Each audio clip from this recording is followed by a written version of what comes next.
sorry. I think I have to say that. I have to apologize for some things. I have to tell you why. Why am I saying that? Okay, so I mean I don't know exactly what I could have done better. There were times I decided to cancel some of my English classes in Vietnam, and I think about it sometimes. I think about like some of the students I had. Sometimes it wasn't up to me, and they would cancel, or sometimes move on. But sometimes it was my choice. I mean, there was only like one major time period that I was doing that when I was in Vietnam teaching English, and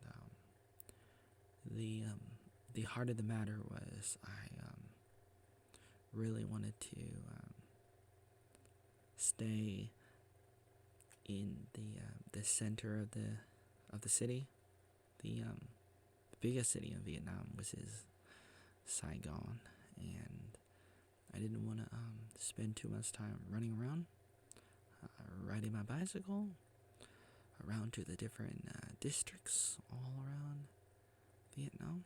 That was my reasoning, my logic, and I was living in the center. I was living in District 1 of Saigon, also known as Ho Chi Minh City, and I decided I'm going to try to only have my classes in District 1, only in that district.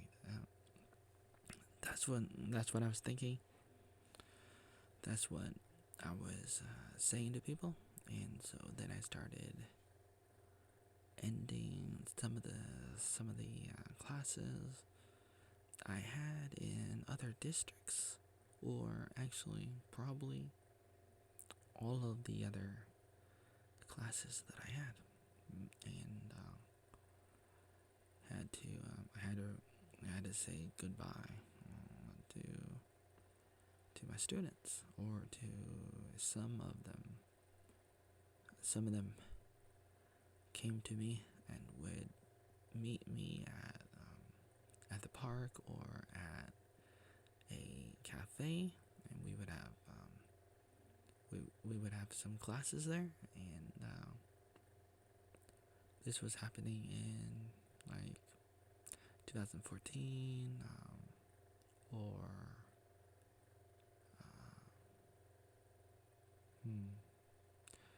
2015. Around those years, I was transitioning into only teaching English in District 1. It's a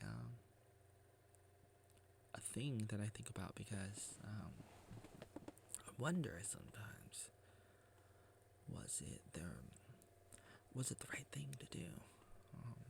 Was it the best decision I could make? I understand the logic. I understand the line of thinking that I had. I wanted to save time.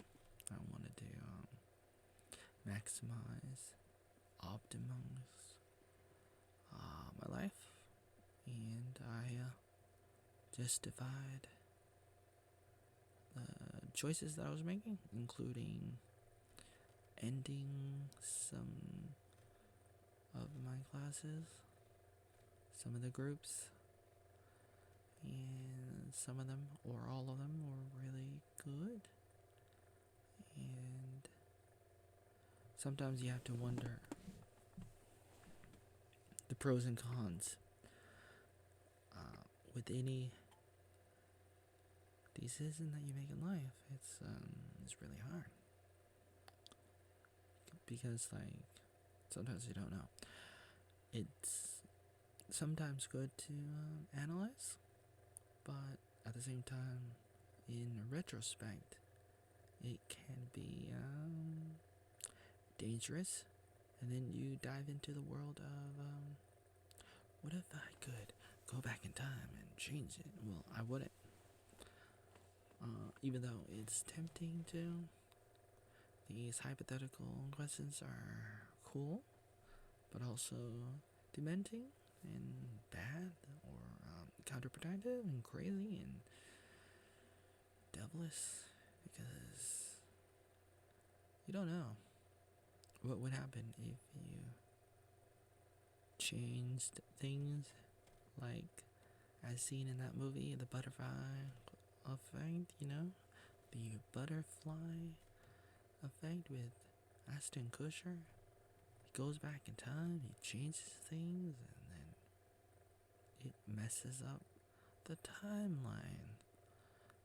That doesn't mean that you should make excuses. Don't make too many excuses in your life. What are you doing?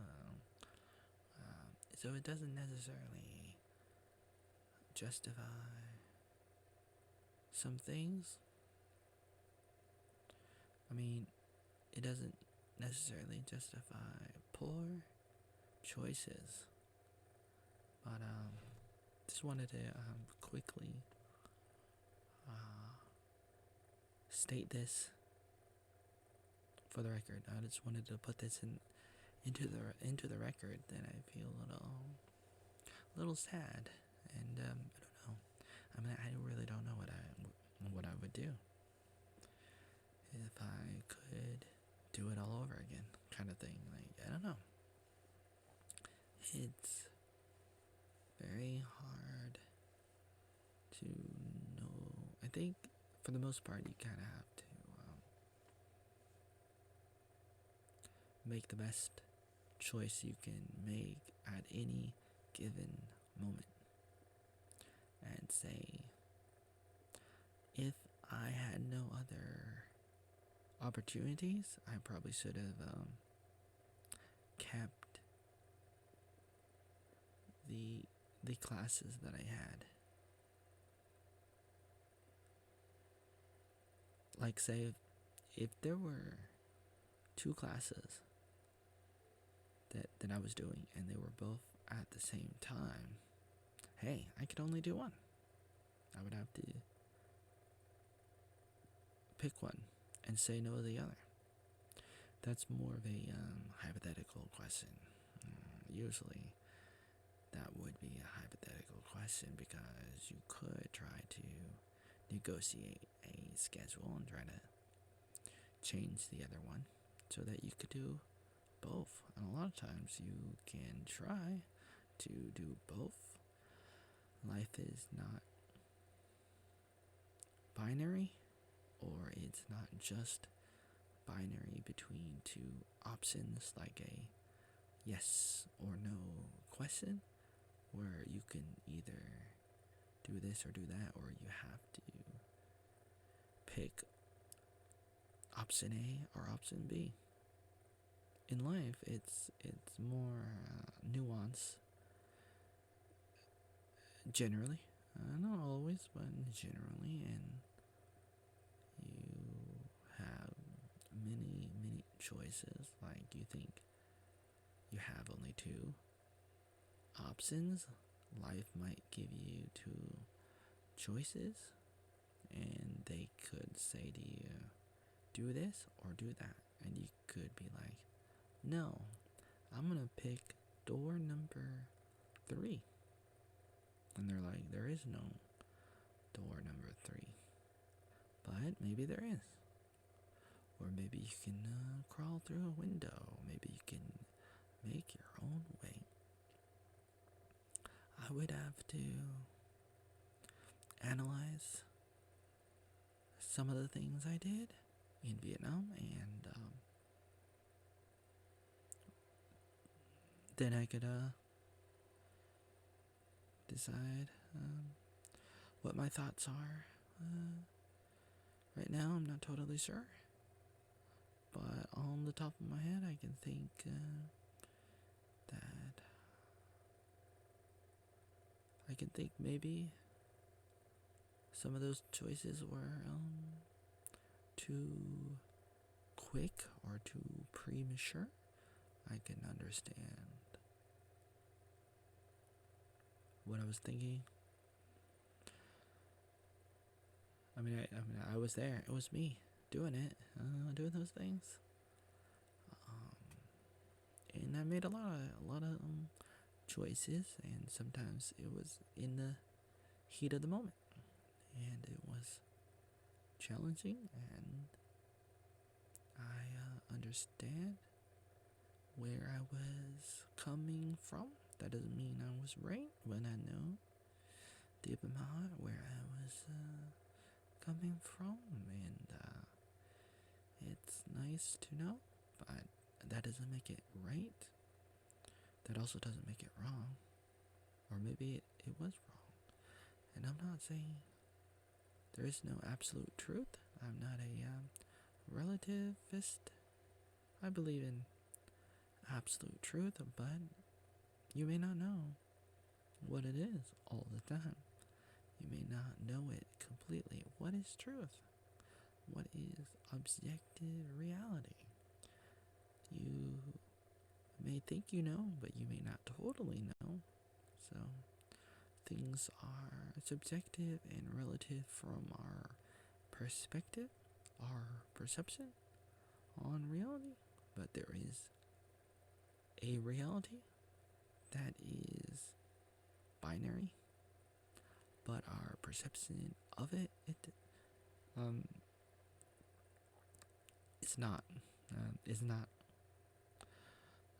Usually, we can try to see truth as much as possible, but we don't know everything, so therefore we can't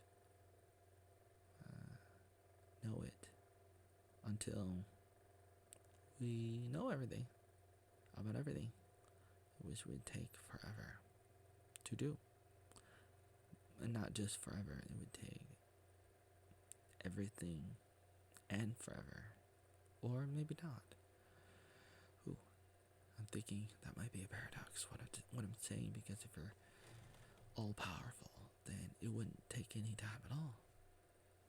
But from the perspective of a human who's not already there, it would take forever to get there. Therefore, it does require a whole lot to be omnipotent. Not just omnipotent. That was the wrong word. That's good too, but I mean omniscient. Omniscient. That means all-knowing. Which is cool, but you probably don't have it. Yeah, what can you do? But I'm just reflecting, and I'm not even drinking. That's something that people would do if they're drinking. I don't do that kind of thing, except for maybe a few times in my life. But let's not talk about that.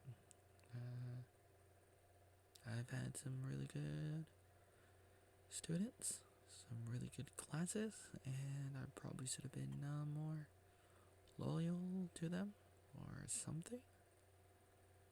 And I'm not saying I wasn't right in trying to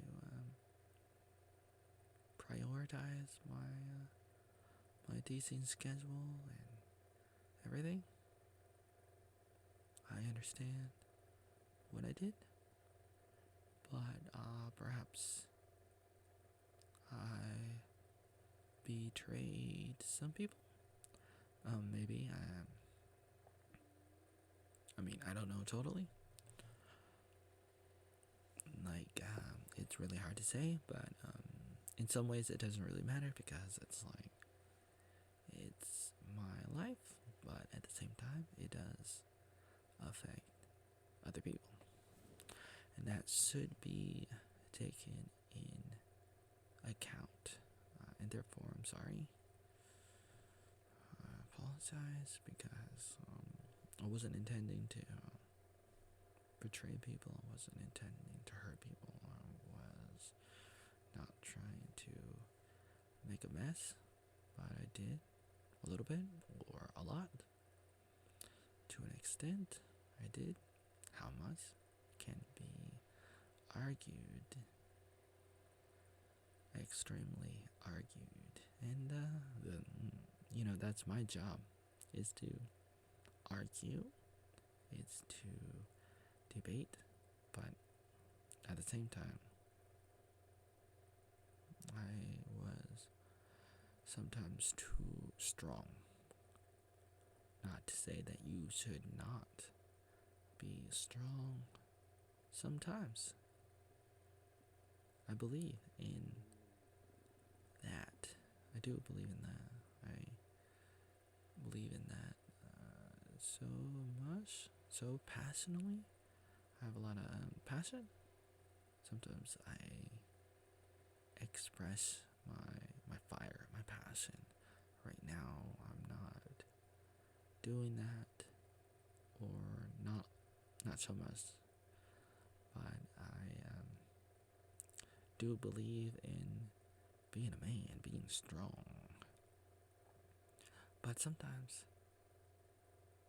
you should be a little sensitive. You should not be too strong. You should not blow out. But in life, it's all about picking your battles and choosing which hill to die on. Sometimes it's critical to know. It's critical to understand. So you have to really keep some things in perspective.